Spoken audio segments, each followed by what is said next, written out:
Welcome to Truth Bomb Tuesday, and here's one you probably haven't heard before.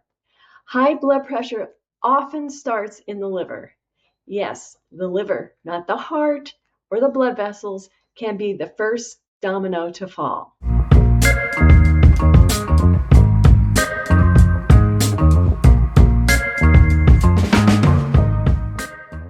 Here's how it works.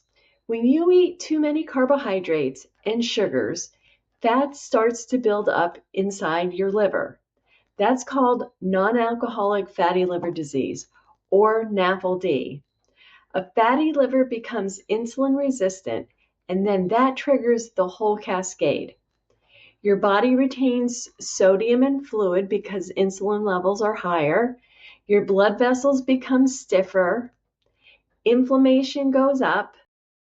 All of this makes your blood pressure rise, often years before you officially are diagnosed with hypertension. Here's today's nugget. The truth bomb is that high blood pressure isn't just a plumbing problem, it's a metabolism problem.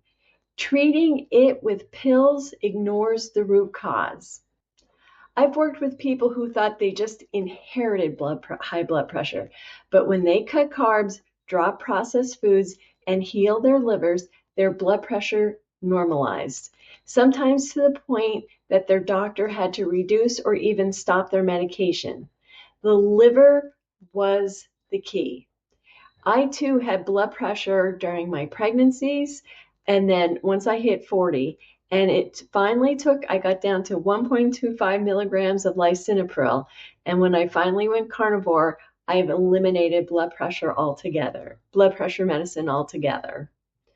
So if you or someone you love struggle with high blood pressure, don't just focus on salt shakers or prescriptions.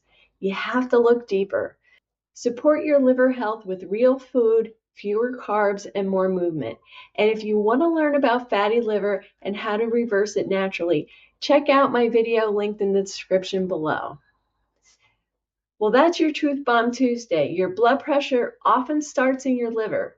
Heal the liver and the numbers come down. And if you are thinking about starting a ketogenic diet, look in the description below. I have my link to my ebook, Keto Made Simple. That's how I reverse my NAFLD and reverse my blood pressure too. I'll see you tomorrow in the next video.